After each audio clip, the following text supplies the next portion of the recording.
আরিফ বলে আপনি মারছেন, আপনি বলে আরিফ মারছে, তাহলে কেন?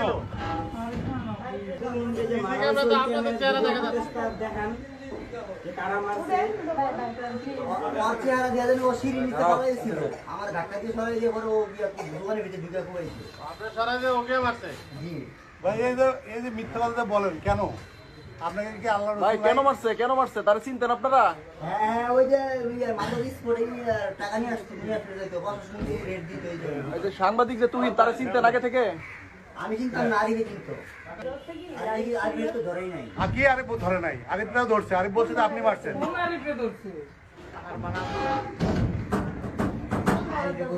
আরিফ বলে আপনি মারছেন, আপনি বলে আরিফ মারছেন, তো মারছে কে? আপনাদের দ্বন্দ্বটা কি ছিল? আমার সাথে কোনো বন্ধু নাই, তুই কারা চিনি না, আমি চিনি না, বাইরে আমরা দিনে গেছে থেকে। তা আপনারা ওই যে কারে যেন বাদশারে ধরছিলেন কে? বাদশার সাথে কি হয়েছিল? চিনি না। না না, আপনার বউ নাকি টাকা নেওয়ার জন্য নাকি আপনার হানি ট্র্যাপ ওই যে করছেন। ঘুষি মারছিল বাদশা দেখলাম আপনার পরে। হ্যাঁ ওটা কে?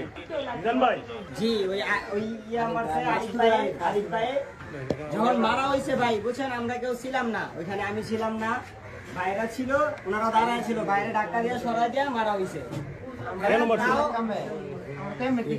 আমরা আরেকটা কাজে গেছি, আপা গেছে মার্কেটে, আপা আমার নিয়ে মার্কেটে গেছিল, আমি আপার সাথে গেছি, গোলাপি আপার সাথে, বুঝতে পারছেন? ওইখানেতে পরে ওই যে ওই লোকটা আইসা আপার যখন মারছে, পরে বাইরে যায় ওই লোকটারে মারছে।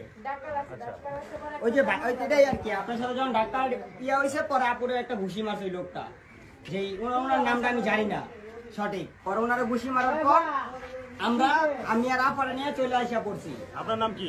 আমার নাম মোহাম্মদ আলামিন স্যার। বলছি স্যারেরা যে আমি নাই, ভাইও বলছে, মিজান ভাইও বলছে যে ও ছিল না, ওই মার্ডারে যাতে যুক্ত না, তাও আমাদের শুধু এই মামলাটা দেওয়া হয়েছে। তোরা বললে হবে, ছিল না? সিসিটিভি ফুটেজে দেখা যাইতেছে না? সিসিটিভি ফুটেজে আমি নাই। এই যে হাতে ছুরি নিয়ে মিজান দেখা যাইতেছে না? ভাইয়ে ছিল, আমি তো সেটাই বলছি। তাহলে ভাইয়া মারছে কেন সেটা বল।